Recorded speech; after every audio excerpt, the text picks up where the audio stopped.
Good evening. We'll call the meeting to order. If you'd please rise and join us in the Pledge of Allegiance. I pledge allegiance to the flag of the United States of America and to the republic for which it stands, one nation under God, indivisible, with liberty and justice for all. Thank you. Please be seated. Sean, will you please call roll? Deputy Mayor Wells. Here. Councilmember Baggett. Here. Councilmember DeCoursey. Excused. That's for me. Thank you. Councilmember Holman. Here. Councilmember Pelosa. Here. Councilmember Trump Manuel. Here. Councilmember Wagner. Here.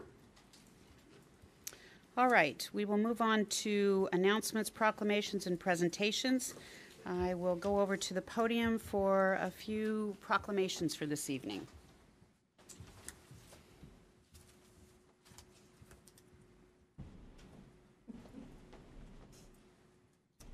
All right, first this evening we have the National Cybersecurity Month proclamation, and I believe our IT Director, Paul Haugen, our Innovation and Technology Director, will be coming over to receive that.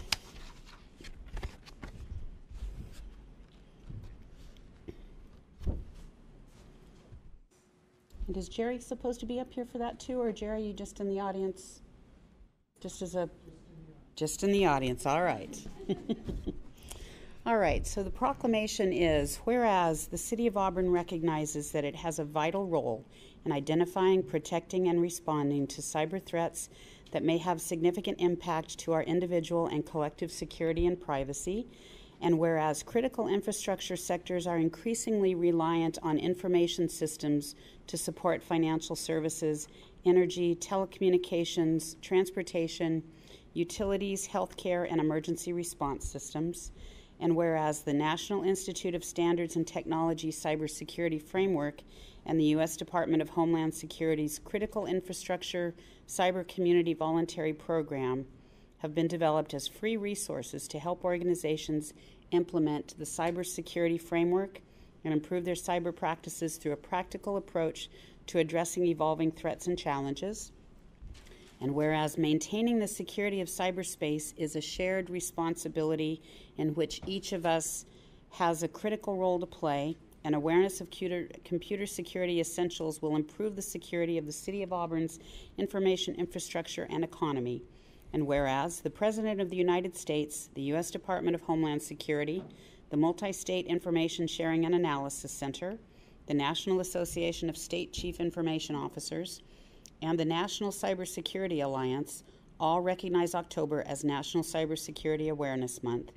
Now, therefore, I, Nancy Backus, Mayor of the City of Auburn, do hereby proclaim the month of October as National Cybersecurity Awareness Month in the City of Auburn, and all citizens are encouraged to recognize the importance of cybersecurity and to observe this month with activities, events, and training that will enhance our national security and resilience. Dated the 2nd day of October 2017.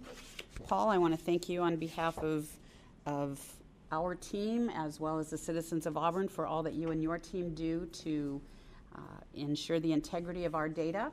I'd like to present you with the proclamation, and do you have anything that you'd like to say? If I start to talk, I won't stop. So No? It's a good thing. All I'm right. good, ma'am. Thank you. All right. Well, if you would please go forward and accept the appreciation of council. Thank you.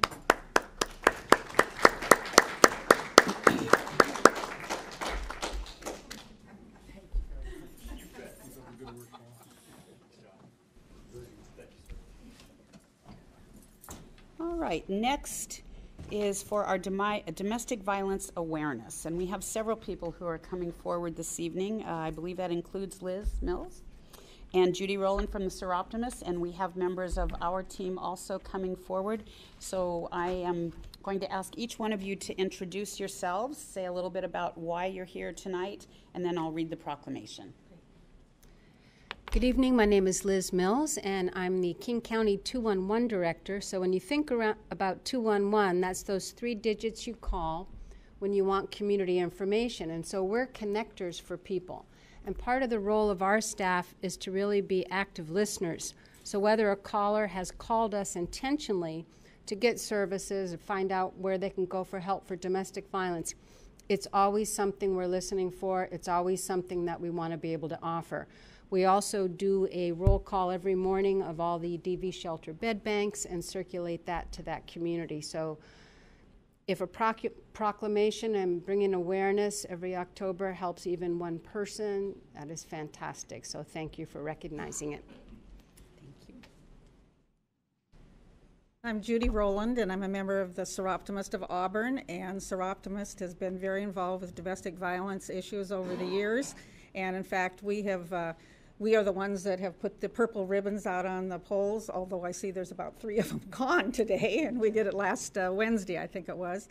And we're just very happy to be here and be a part of this, and thank you, John, for this.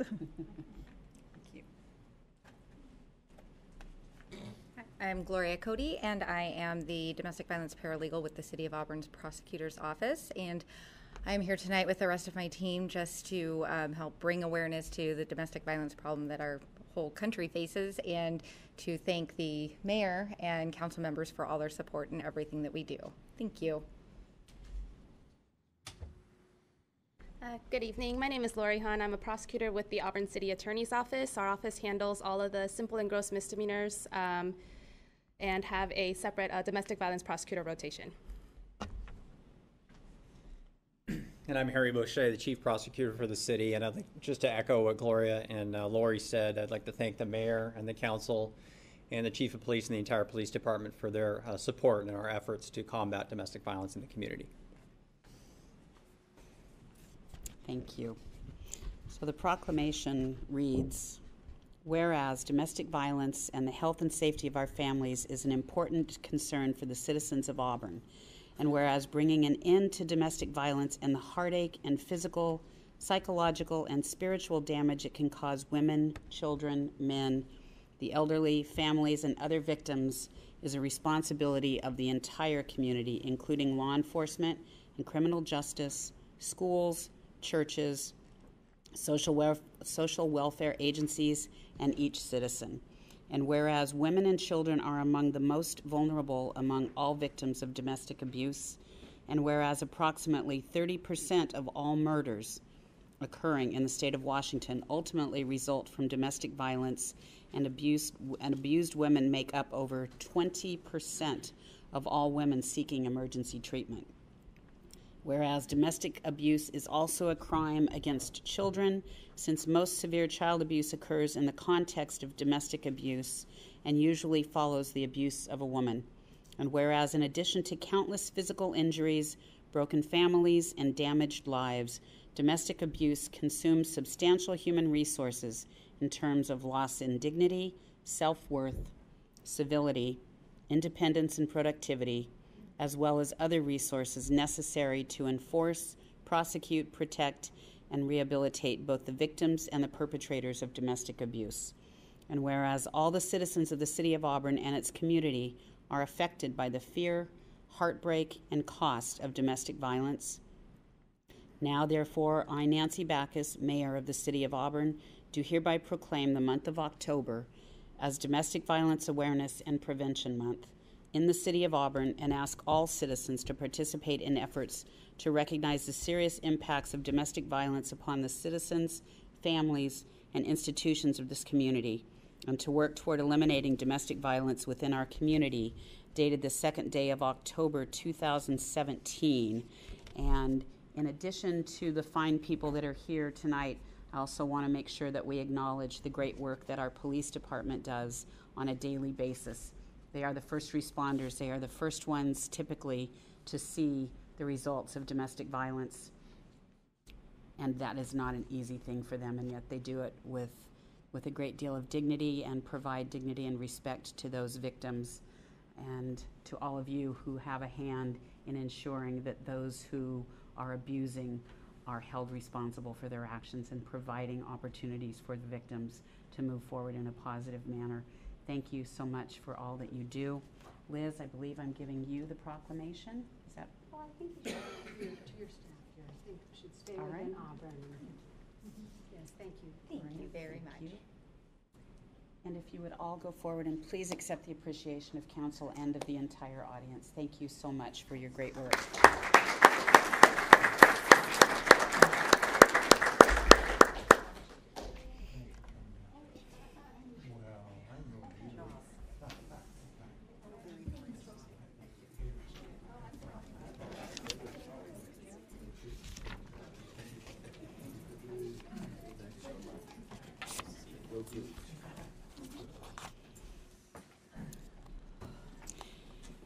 And I have one more item tonight that's on a little bit of a lighter note. Given what's going on in this country right now, I think we can use a little bit of a lighter subject. And so last week, the Chamber of Commerce, along with the Auburn Reporter, held their annual awards, the Best Of.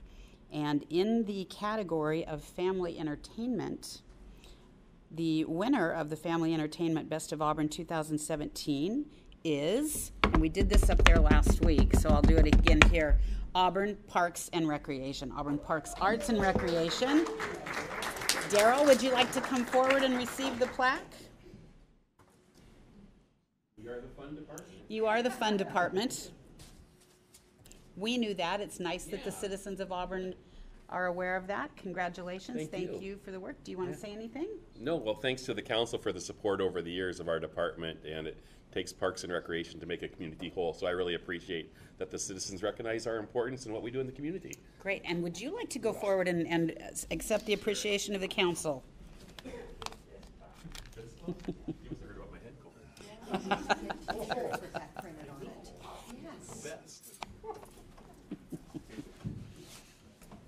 Daryl. Oh, God.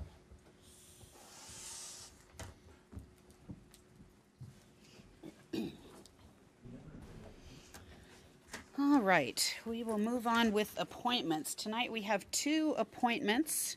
The Auburn Tourism Board, City Council to confirm Ting Fonsenam to the Auburn Tourism Board to fill an unexpired term ending December 31st, 2019. And the Lodging Tax Advisory Board appointment, City Council to confirm the appointment of Christian Faltenberger to the Lodging Tax Advisory Board to fill an unexpired term ending December 31st, 2019. Do we have a motion? So moved. Thank you. Do I have a second? Thank you. We have a motion and a second. Are there any questions or concerns, comments? We don't typically put them on the spot like that, and I'm not even sure they're here. I know Christian is not in the audience. That's fine. Okay.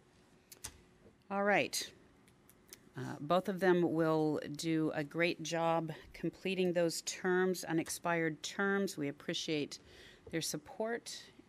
All those in favor of the appointment to the Tourism Board and to the Lodging Tax Advisory Board, please say aye. Aye. Those opposed say no. Passes.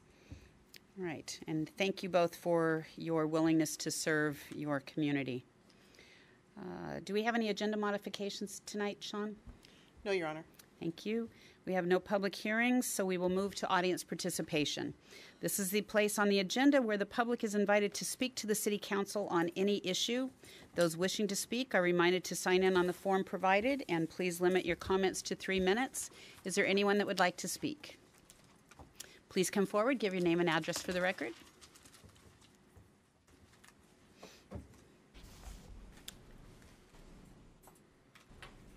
Mayor Bacchus and members of the council, my name is Brent Carson. The address of the law firm of Van S. Feldman at 719 2nd Avenue, Seattle, Washington. It's a pleasure being here this evening. I'm here to talk about the EP rezone to the M1 that you considered in your study session last week. I've represented a number of property owners in Auburn over the years that have had the environmental park or EP zoning. I came before some of you back in 2014 when one of my clients was selling or intending to sell property to a Cabot property subsidiary.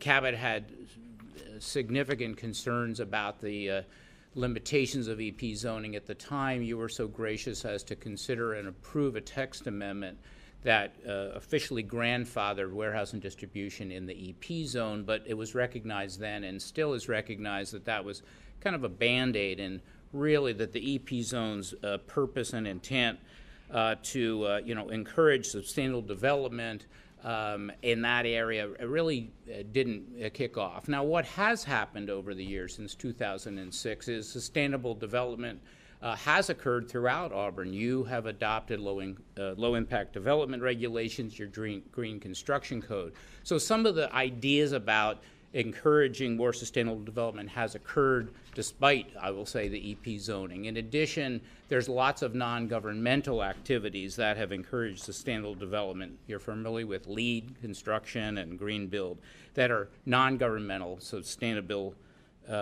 encouragements. And industries that manufacture or retail sustainable products are able to locate throughout the city and don't really need the EP zoning.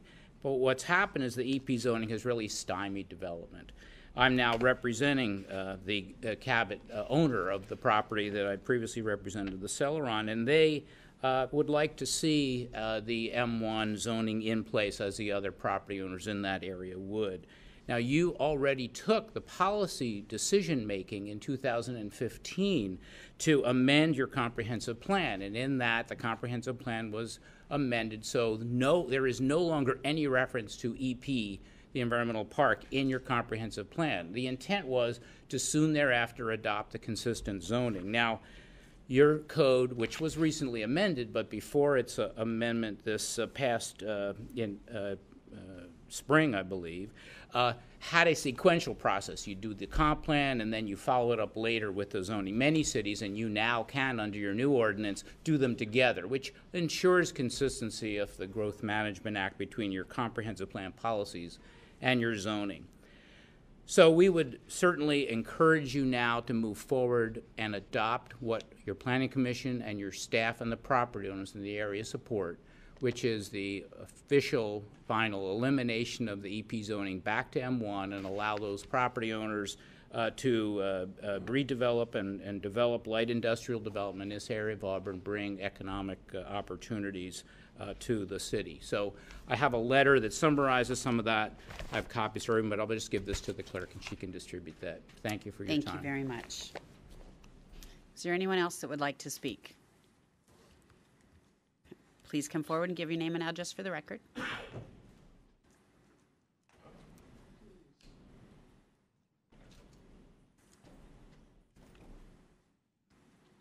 First, I'd like to thank the City Council and the Mayor for allowing me to be at City Hall tonight and honor with you that flag. Thank you. For the Mayor, if you ever just... Yes. Oh, I'm sorry. Virginia Haugen, 2503 R Street, Southeast Auburn, Washington, 98002. No telephone number tonight. I have had enough of those silly phone calls for one day. I would like to say to the Mayor, if she ever decides to cut her hair very short, I would like to buy your hair for a wig for this. Looks good, Nancy. Now, to be more serious, I paid a visit to Kent today to a 4-story building. They had, I never have felt safer in my whole life. There were 2 armed guards there, and the office where I was everybody had real good control. I mean, it was so organized. I'm going, oh, I love it. And then I went across the street, sort of, to City Hall in Kent. I was stunned. I was not allowed to access the second floor by a stairwell. I could not find the elevators. There was no signage even to get me to City Hall, and then there was no signage to get me to the elevator. And then I started to think about security, and I remembered what it's like here. And I don't know if he's armed or not, but I would sure like it if he is. I don't buy a gun because my former husband told me that I would shoot my own foot off, and I would. I'm afraid of guns for a good reason. We all know what happened in Las Vegas last night, and I'm thankful that my daughter's mother-in-law didn't get shot. I'm aware that our elected officials protect themselves with quite a lot of security. When I walk in that door out there, I know that if somebody is behind me with an assault rifle, I'm probably a dead duck. My biggest concern right now is when I go upstairs. If the mayor is not in, she's okay. If the council members are in their little offices, they can probably hide. My friend Antoinette is a sitting duck. And it's not funny. And when I look across the room and I see Tammy Bothell that I saw come through these doors as what a 20-year-old kid, and I think that she's going to be next, I wonder, when I got tested on emergency management in some silly class, they wouldn't even give me my score. They told me I flunked the class, but they wouldn't give me a score.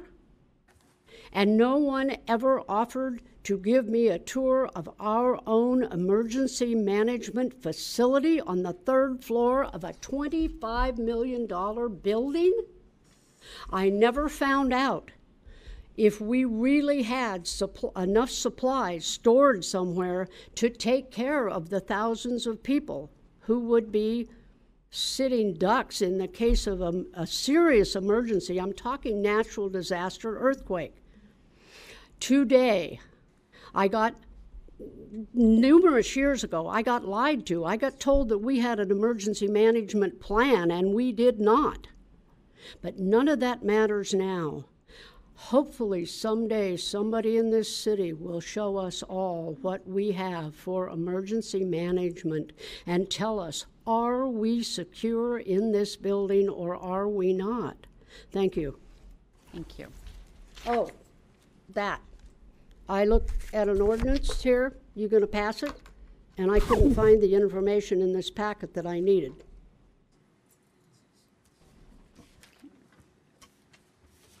All right, is there anyone else that would like to speak? Final time, anyone else like to speak? All right, we will move on. We have no correspondence this evening. We will do the council ad hoc committee reports. At this time, we have only one council ad hoc committee, and that is finance. And Councilmember Baggett, I believe you have the report. Thank you, Your Honor. This week, as members of the council ad hoc finance committee, Councilmember Wagner and I reviewed the payroll vouchers and electronic deposits for approximately $2.3 million, and claims vouchers and wire transfers for approximately $2.2 million for the periods September 14th to September 27th and October 2nd, 2017, respectively. And the committee recommends council approval of these expenses. Thank you. Thank you.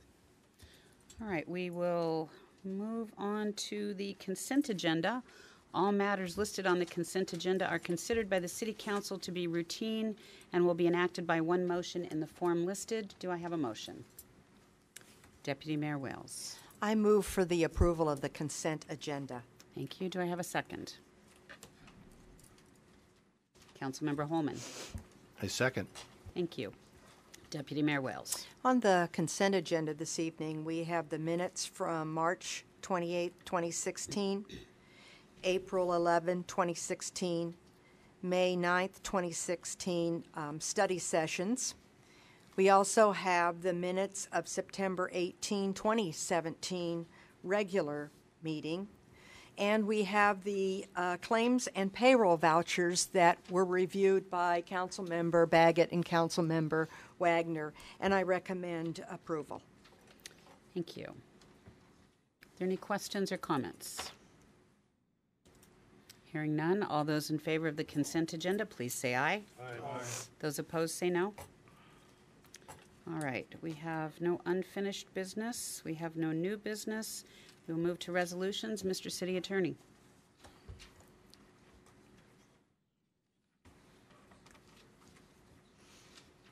Resolution number 5314, resolution of the City Council of the City of Auburn, Washington, stating its intent to update and modify the provisions governing the Auburn Business Improvement Area, including the exemptions to the special assessment and setting a public hearing therefore. Thank you. Do I have a motion? Deputy Mayor Wells. I move for the approval of Resolution 5314. Thank you. Do I have a second? Councilmember Baggett. I'll second that, Your Honor. Thank you. Deputy Mayor Wells. I'm hoping that prior to the setting of the public hearing, we'll have an opportunity at study session to review what the exemptions are to the assessments. Yes, it's on your agenda, I believe, for next week. Oh, thank you very much. All right. Are there any questions or comments? Hearing none, all those in favor of resolution number 5314, please say aye. Aye. Aye. Those opposed, say no. Passes. Resolution number 5316, a resolution of the City Council of the City of Auburn, Washington, authorizing the mayor to execute an interlocal agreement between the City of Auburn and the cities of Federal Way and Kent for mutual aid during emergencies. Thank you. Do I have a motion? Deputy Mayor Wells. I move for the approval of Resolution 5316. Thank you. Do I have a second? Councilmember Baggett. I'll second that, Your Honor. Thank you. Deputy Mayor Wells. I think that it's fitting that we look at an issue like this. We've always been excellent partners with our neighboring cities, and at this special time in the lives of those people in Las Vegas, it's a good thing that we continue to look for ways to have cooperative agreements. Thank you. Are there any questions? Councilmember Pelosa. Thank you, Mayor. Regarding format, I presume that on page 44, we will identify it as Exhibit A.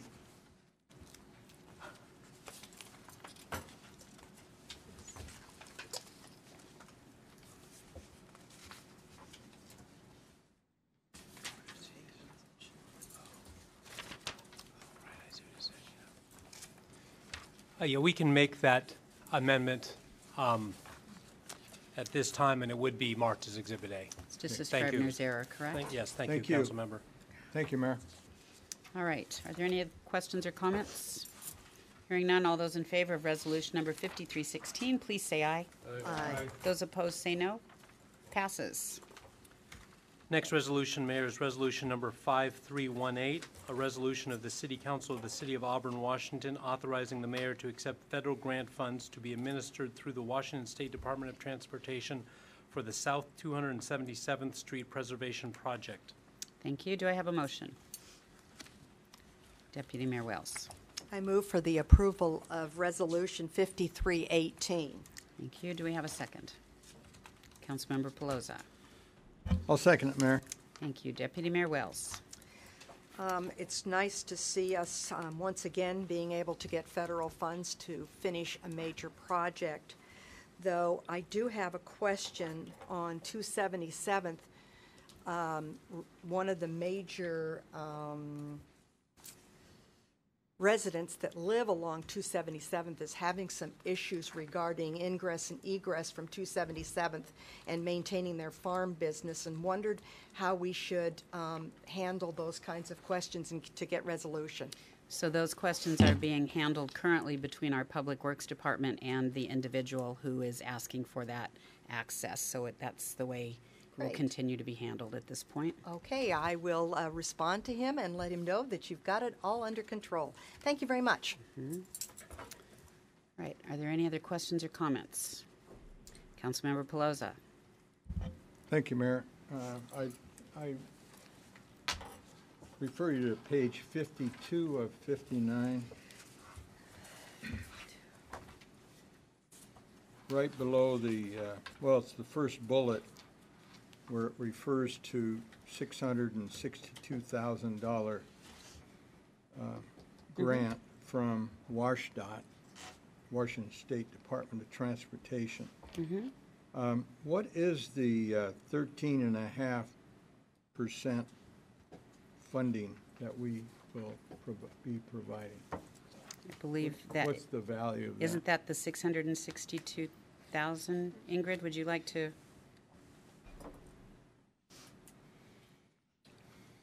It's 13.5% of the 662. Yeah, so it's 13.5% of the total project, which is the 662 plus the 13.5%. So it's not, you can't necessarily do the math from there. Yeah, that's the way that is. But that's the minimum match required on a federal grant.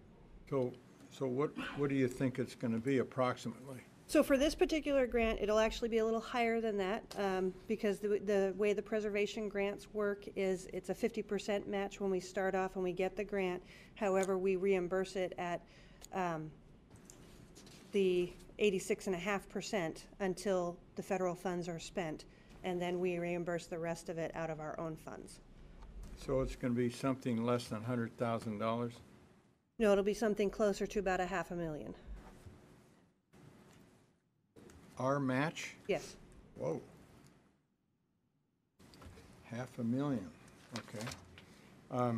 Mayor, I have another question. Please On go page ahead. 55, how does, this is the, from the Washington State Department of Transportation Local Agency Agreement. There are 3 columns of estimate of funding. One is 120,000, another 60,000, and another 60,000. So how does this money, I was thinking we're going to see something that reflects 662,000. So unfortunately, the way the federal grant process works through the state is we are only allowed to obligate the design phase. Okay. We are not allowed to obligate the construction phase until we hit a few mile markers, and then we do a supplemental agreement for the construction phase. Thank you, appreciate that. Thank you. Are there any other questions? Councilmember Wagner and then Deputy Mayor Wells. I didn't follow the explanation of the $500,000. Yeah, so You know, if nothing else, we need to make these more clear when we write these kind of things. It says 662,380 to finance the design and construction phases. That sounds like that's the whole bill. And, you know, if you said a portion of the phases, then at least we would have realized that we better ask this question, which Councilmember Bowles just asked. So go through that again of how it gets up to $500,000. So the way the Federal Preservation Grant Fund works through Puget Sound Regional Council is when we apply for the grant, we can only apply for a maximum of 50% of the estimated project cost at that time, which is what we have done. So the total estimated project cost is $1.2 million. So the city would be putting in 662, the state and feds are putting in 662. The difference comes in when we execute the agreement. We actually only sign that for a minimum match of the 13.5%. So basically, if the project comes in below what our estimate is, we get to save our money, but we get to expend all of the federal money. And I realize we need to do a little bit better job on explaining that in the next one. Deputy Mayor Wells. So Ingrid, are you and your staff going to be meeting with Mike Carpenito regarding him leaving his Kent property and getting onto 272nd? So that project is actually not this project that we're actually talking about tonight. That is the current project under construction, and yes, staff have already met with him. Okay, thank you. Councilmember Pelosi. So you've cleared up the confusion in my head. So I guess in the future, what I need to do is go to our capital project report, which shows the total dollars of a project. And then I could have probably figured it out that way. Does council understand that if you go to the capital project? So you can do that after tonight, because this is actually starting the process. So the project hasn't actually started yet, so it's not necessarily on that capital project report until we begin work on it, which we can't do until this agreement is executed with the state. I think maybe some of us then we're confused over what's currently under construction and then this project. Okay, thanks. Thank you, Ingrid. Any other questions? Hearing none, all those in favor of resolution number 5318, please say aye. Aye. Those opposed say no. Passes. All right, we will move to mayor and council member reports. At this time, the mayor and city council may report on their significant city-related activities. Since the last regular council meeting, we will begin with Deputy Mayor Wells. Thank you. I think that as we all sit here reflecting on what's happening in Las Vegas, that we are sending our thoughts and our prayers, and we're all heartbroken, and I don't know what else to say, but I think we're thinking of them. As we move forward, I've got some good news, though. I met today with our junior council, and we elected a president and a vice president. Our president next year is going to be Mary Reel. Very, very exciting. This is her 5th year on our council. And we have Diego Descardo, and it's his 3rd year. And so we are very, very fortunate. hopefully, you're going to see them soon. They met with the mayor today, and she gave them some wonderful ideas on committees that they may be involved in. And so they're going to pull together a recommendation to take to the mayor to see what kind of modifications need to be done so that they can be included in some of the committee work, such as Parks and Recreation. We've got one who I believe someday wants to be a politician and needs to see the more difficult side of everything, the long-range planning of the Planning Commission. But they are very, very excited.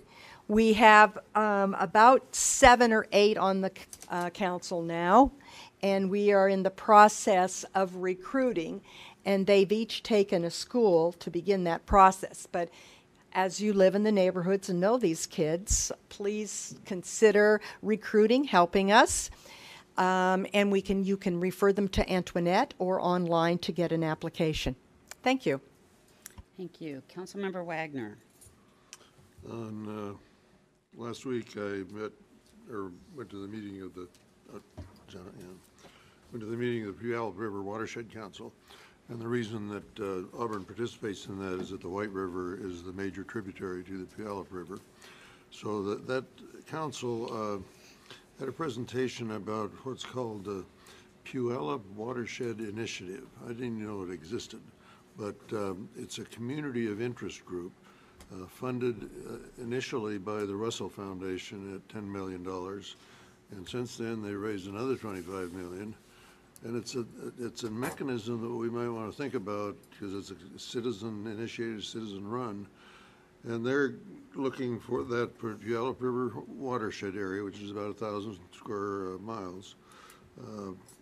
They're looking for managing active transportation. That's what we call non-motorized, but the word at Wool is starting to call it active to make it a more positive word instead of a negative one. They're looking at environmental education, at forests, at just and healthy food.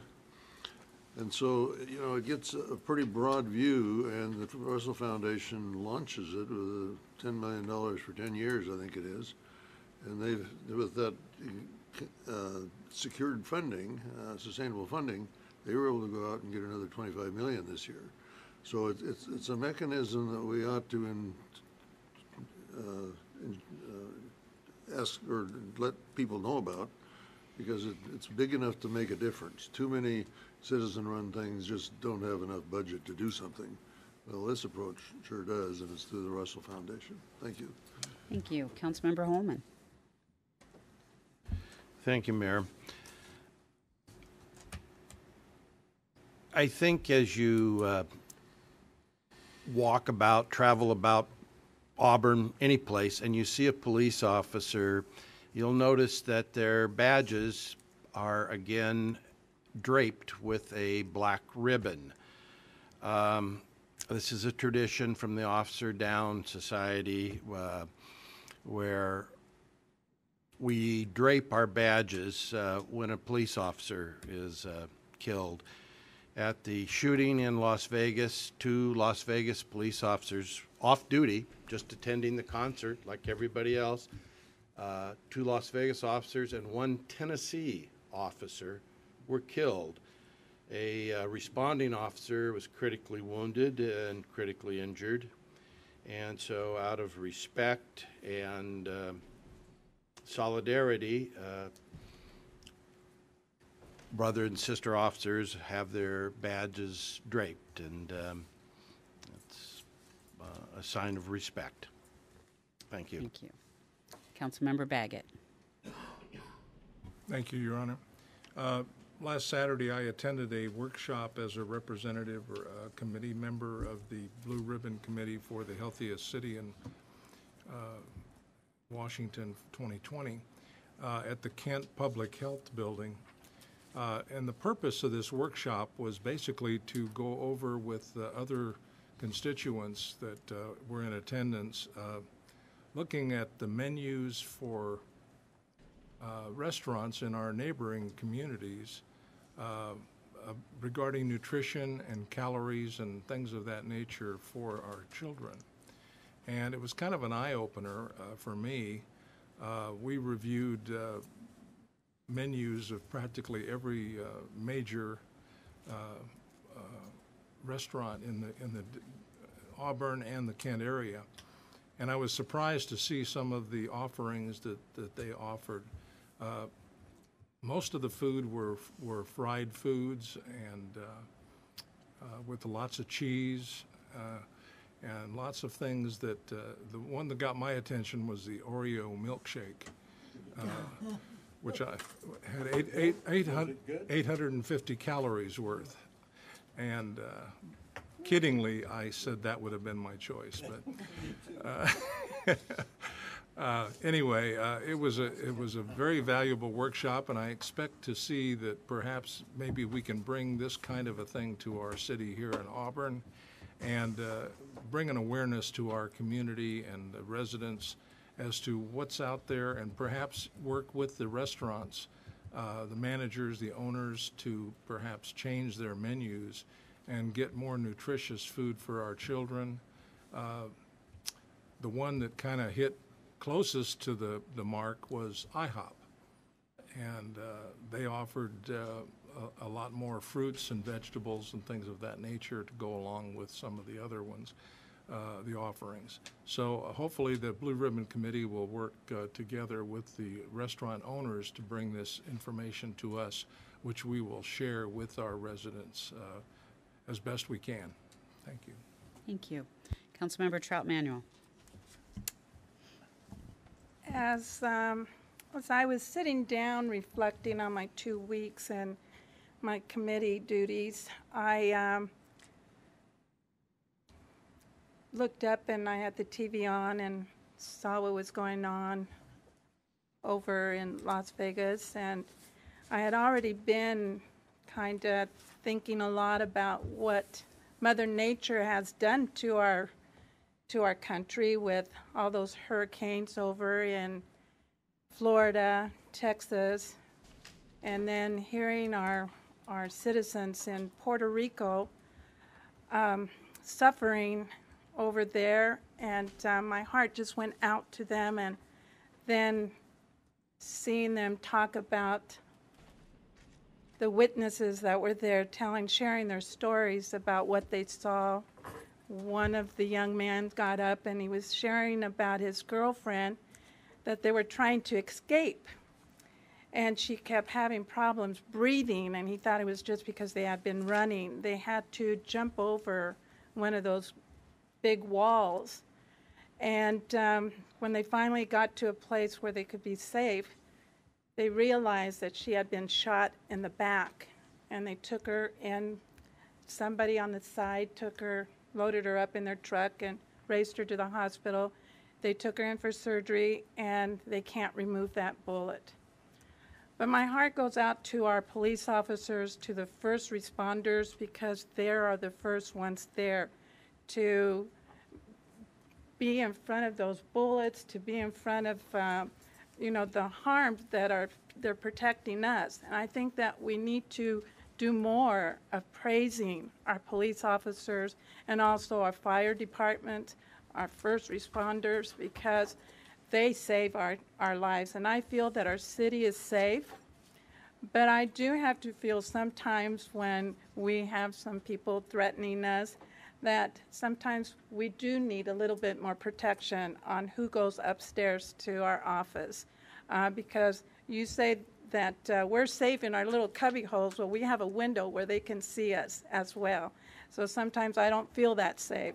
But I just want to say thank you, Chief Lee, for our police officers that we have, because we do have a great department, and also to our fire department, because we also have some great first responders. So I hope that we all take a minute and we say our prayers and be thankful for what we have. Thank you. Thank you. Councilmember Pelosa. Thank you, Mayor. I attended the South County Area Transportation Board meeting, and they talked about freight system planning. There they're really trying to work a huge problem. I mean, the other day I went down Highway 167 and my God, and it was on a Tuesday, and I don't know if that makes any difference, but trucks, my God, there were so many trucks. I mean, I couldn't believe it. And whatever happened to trucks staying in the right lane? I remember that, but that would never work either because there's just too many of them.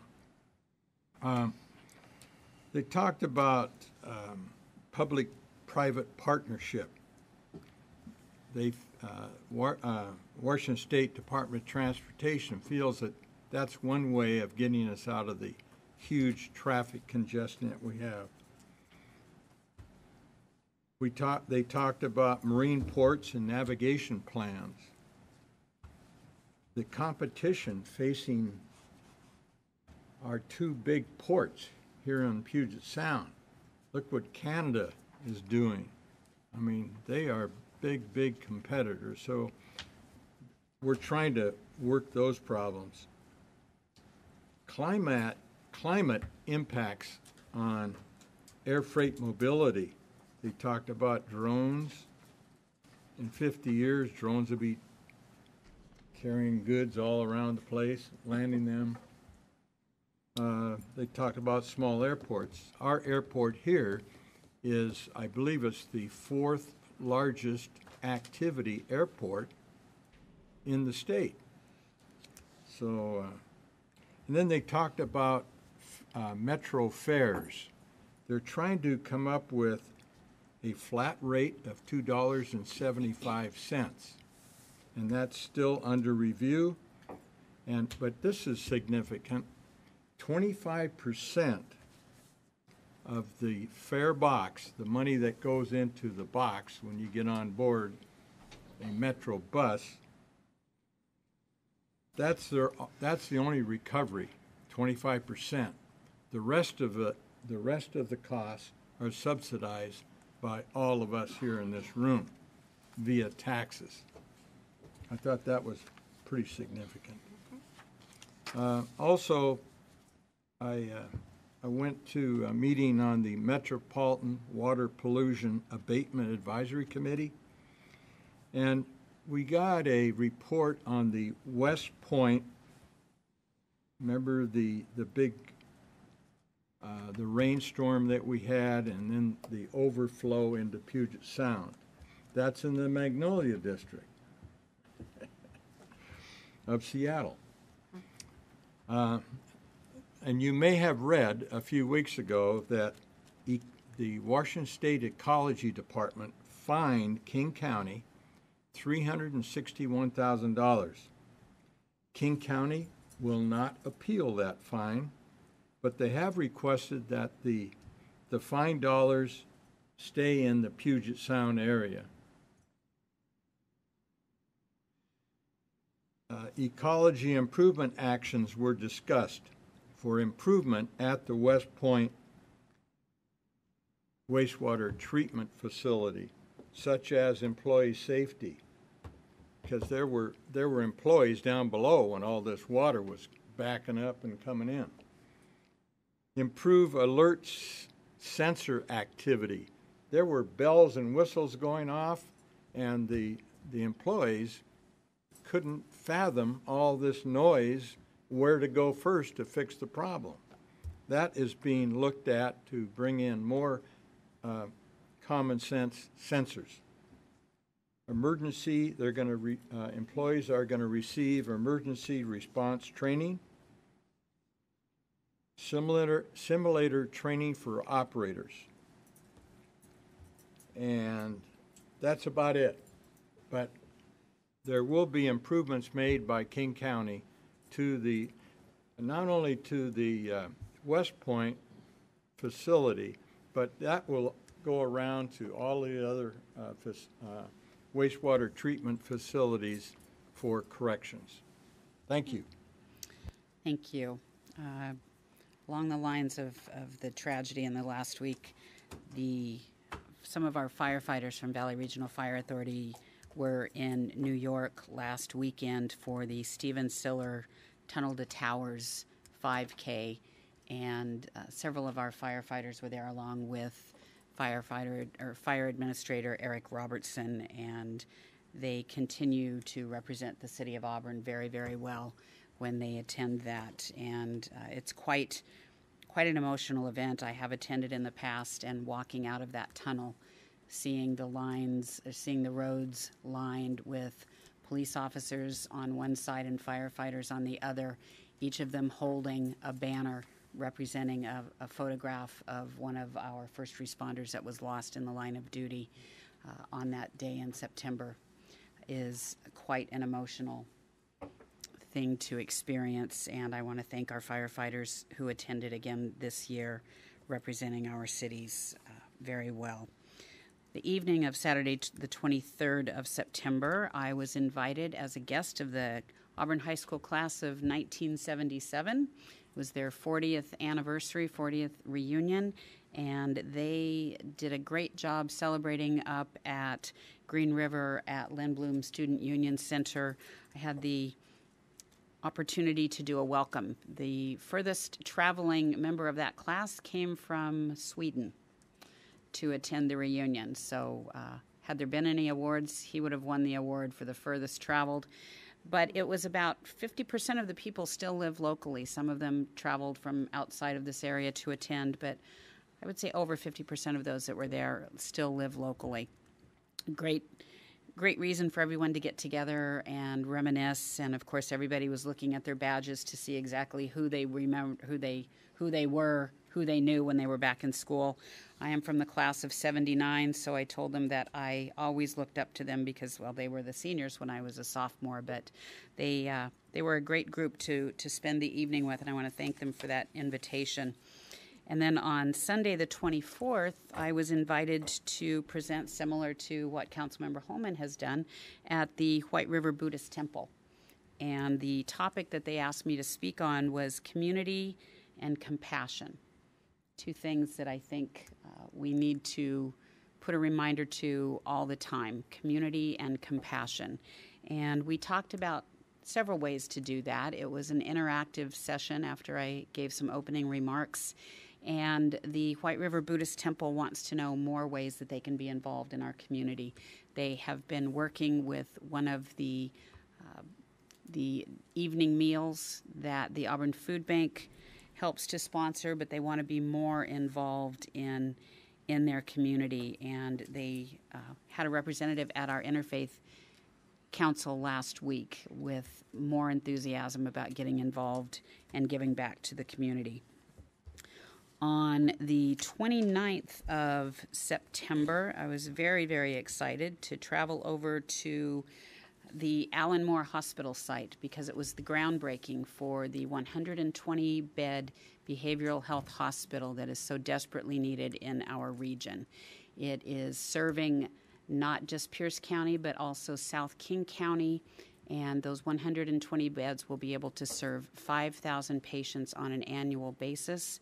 And it was an honor to be there along with Governor Jay Inslee, who complimented and commended everyone who had been working to raise the funds for that hospital, as well as Congressman Derek Kilmer, who has been working at the national level to change funding opportunities so that more money is available for behavioral health. It is much needed in the state of Washington, as everywhere in the nation, but as I've said before, Washington is number 47 or number 48, depending on which study you look at, for providing behavioral health beds, and we are sorely behind, and we will never be able to even put any type of a dent in the homeless population in that, because homelessness is a symptom and behavioral health is one of the causes.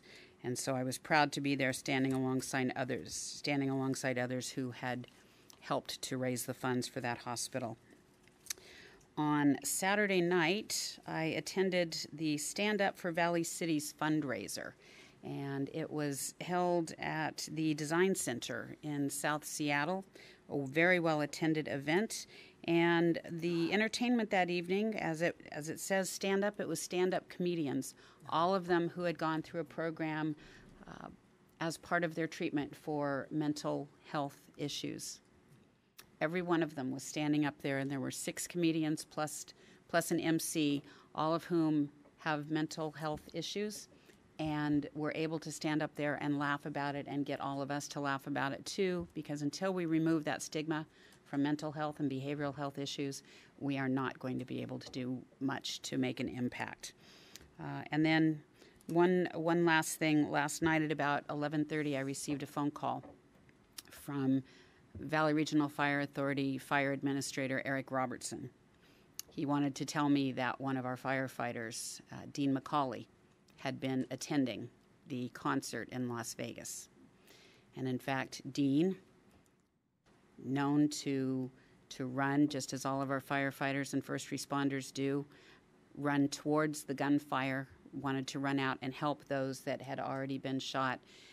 Eric said he could still hear the gunshots going off in the background, and he reminded Dean that he would not be of any help to anyone if he was out there in the line of fire, and so to stay under cover until the shots had finished. And then Eric called me back later to tell me that Dean, of course, was at one of the hospitals helping with the triage of those who had been injured. And so I want to just say a huge thank you to all first responders, and to be very proud of our own firefighter, Dean McCauley, for all of his efforts in order to make that tragedy a little bit, to help in any way that he possibly could. And also, I understand that our own Radine Lozier's daughter, Harley, was attending the event, but we have found that she is well. Just arrived home. So Dean was hoping to be home this evening as well, as I spoke with him earlier today. And our own Auburn chaplain, Ginger Passarelli, after our domestic violence vigil tonight, was headed to the airport to travel to Las Vegas so she could be there to help support all of those who have been impacted by this tragedy. And so say a prayer this evening for your loved ones. Keep them close. And Mr. City Attorney, do we have any need for an executive or closed session this evening? We do not, Your Honor. All right, we are adjourned. Thank you.